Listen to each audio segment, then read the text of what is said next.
UTBK tinggal seminggu lagi nih. Semangat ya!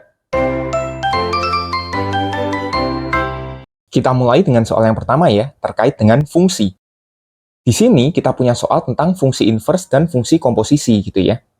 Kalau fungsi inverse dan fungsi komposisi begini, kita perlu ingat-ingat dulu ya. Pertama itu inverse. Di sini G-nya ada inverse gitu ya. Ingat, kalau kita punya GA sama dengan B, itu artinya adalah G inverse B sama dengan A gitu ya. Jadi dari soal ini, aku bisa tulis G inverse-nya dulu.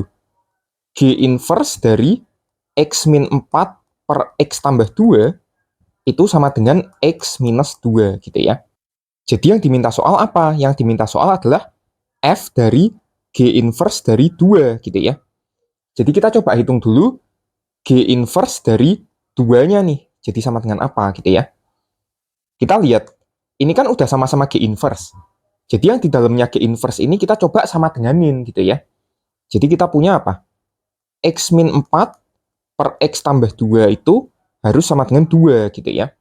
Kita bisa kalikan silang, jadi X min 4 sama dengan 2 dikali X tambah 2. Atau berarti artinya X minus 4 sama dengan 2X tambah 4. Nah kalau udah seperti ini, yang ada X digabung dengan yang ada X, yang angka gabung dengan angka gitu ya. Jadi yang angka aku lemparin ke kiri gitu. Minus 4 dikurangi lagi 4 ya. Yang 4 yang kedua ini pindahan dari kanan gitu.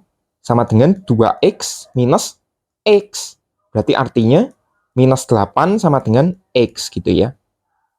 Nah, kan yang di dalam kurungnya G udah sama nih. Artinya hasilnya juga sama nih.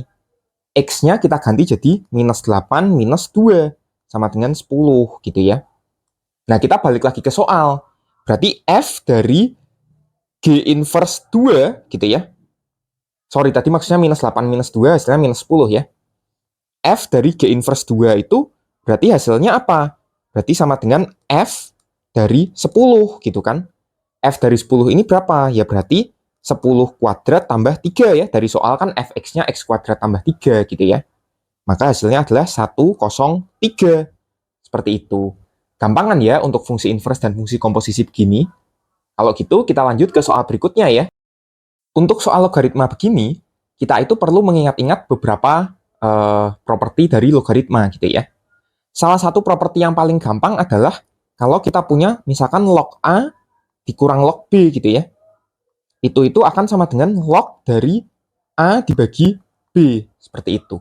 Nah sekarang kita coba kerjain soalnya ya. Soalnya bilang apa? Log X minus log Y itu sama dengan 1 gitu ya. Pakai properti di atas jadinya log dari X per Y itu sama dengan 1 kan. 1 ini aku boleh tulis jadi log 10 gitu ya. Kenapa? Karena 10 itu adalah 10 pangkat 1 gitu ya. Lognya udah sama nih. Berarti aku punya X per Y-nya itu harus sama dengan 10 gitu ya. Ibaratnya lognya kita buang gitu kanan kiri. Di satu sisi, kita juga punya apa? X kali Y-nya itu sama dengan 40 kan. Nah, kalau udah begini, cara ngerjainnya paling gampang adalah kita coba kaliin ya. Jadi X per Y, kita kaliin dengan XY gitu ya. Sama dengan berarti 10 kali 40 ya. Di sini Y-nya kecoret gitu. Sehingga bisa didapatkan X kuadrat sama dengan 400. Aliasnya X-nya ya akar 400 atau sama dengan 20 gitu. Lalu kita lihat dari yang diketahui soal ya. X kali Y-nya itu adalah 40. Kalau X-nya 20 ya berarti Y-nya harus 2 gitu ya. Karena 20 kali 2 kan jadinya 40. Kayak gitu. Ya udah, pertanyaan soalnya apa? X dikurang Y kan? Berarti 20 dikurang 2. Sehingga hasilnya adalah 18. Mudah kan ya soal ini? Kita coba lanjutin ke soal berikutnya ya, tentang peluang. Kalau punya soal berbentuk seperti ini, cara paling gampangnya itu adalah kita gambarkan diagram Venn-nya gitu ya. Diagram Venn, di kiri itu A, di kanan itu B gitu ya. Lalu kita tulis dulu yang diketahui soal gitu. Yang pertama, peluang dari A itu adalah setengah gitu ya. Yang kedua, peluang dari B itu adalah 0,4. Yang ketiga, peluang dari A bersyarat B gitu ya, sama dengan 0,7 gitu. Nah, peluang bersyarat itu definisinya apa? Peluang bersyarat itu definisinya adalah peluang dari A iris B dibagi dengan peluang B itu sendiri gitu ya. Sama dengan 0,7. Atau berarti artinya peluang dari A iris B itu sama dengan 0,7 dikali peluangnya B gitu. Berarti 0,7 dikali peluangnya B tadi kan 0,4 ya. Sehingga hasilnya adalah 0,28. Seperti itu. Sekarang kita baru coba kerjakan ke diagram Venn-nya gitu ya. Yang udah kita tahu kita masukin ke diagram Venn gitu. A iris B itu 0,28, berarti di tengah ya. 0,28 gitu. Lalu diketahui juga apa? Peluang A itu setengah ya. Peluang A itu kan satu lingkarannya A gitu. Tapi yang di tengah udah ada 0,28, berarti yang di kiri pasti berapa? 0,5 dikurangin 0,28 ya. Atau hasilnya 0,22. Begitu pula lingkarannya B. Lingkarannya B itu kan 0,4. Tapi udah terisi 0,28. Berarti ya 0,4 minus 0,28. Hasilnya adalah 0,12. Seperti itu. Nah, sekarang kita coba kerjain soalnya gitu ya. Soalnya minta apa? Peluang B dengan syarat A komplement gitu. Berarti artinya ini tuh apa?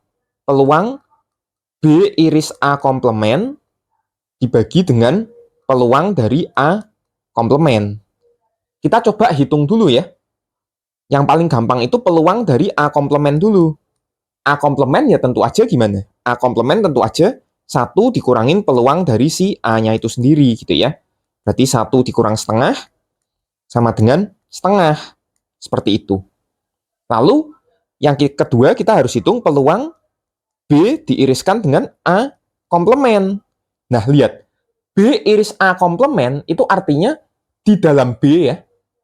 Karena ada B itu artinya di dalam B.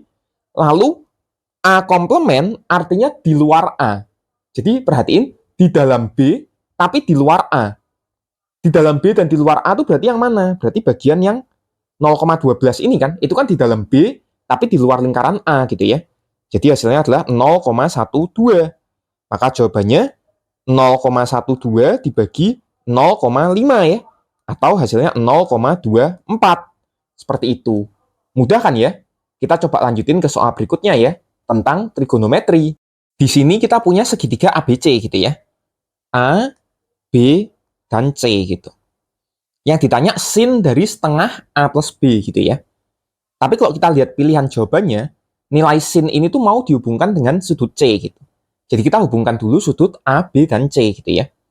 Kalau kita punya segitiga, sudut A plus B plus C itu kan tentu aja jadinya 180 ya. Atau berarti A tambah B itu sama dengan 180 dikurang C ya. C-nya aku pindah ke ruas kanan gitu.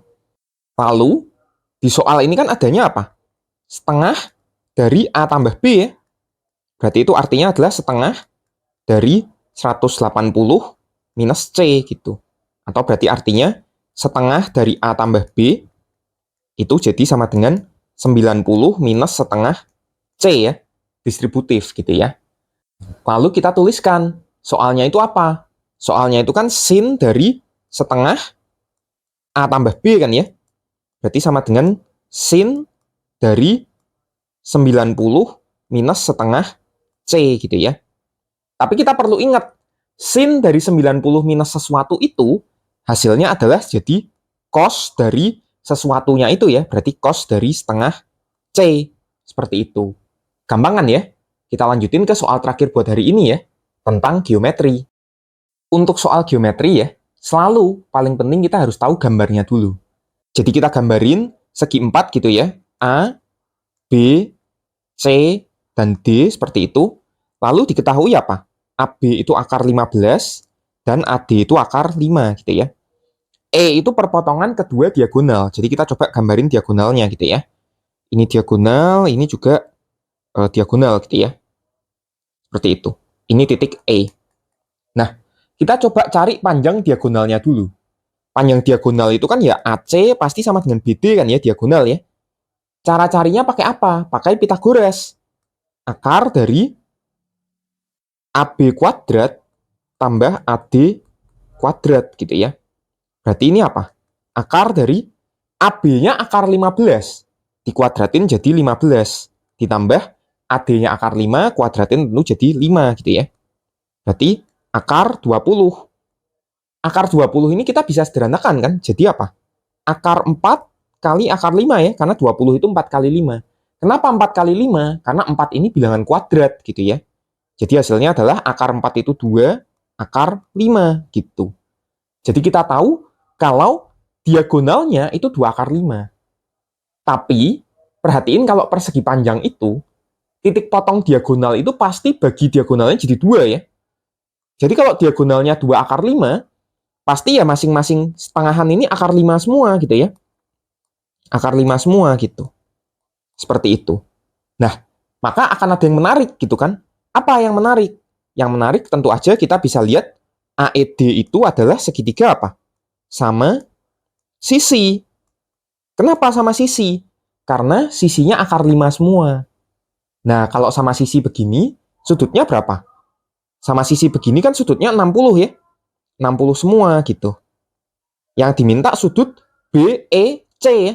BEC ya pasti sama dengan AED ya, bertolak belakang. Berarti 60 derajat juga. Seperti itu. Gampang kan ya? Itu dia 5 soal buat hari ini. Semoga membantu kalian buat persiapan UTBK-nya. Kalau gitu, semangat belajarnya ya, dan sampai jumpa di video selanjutnya.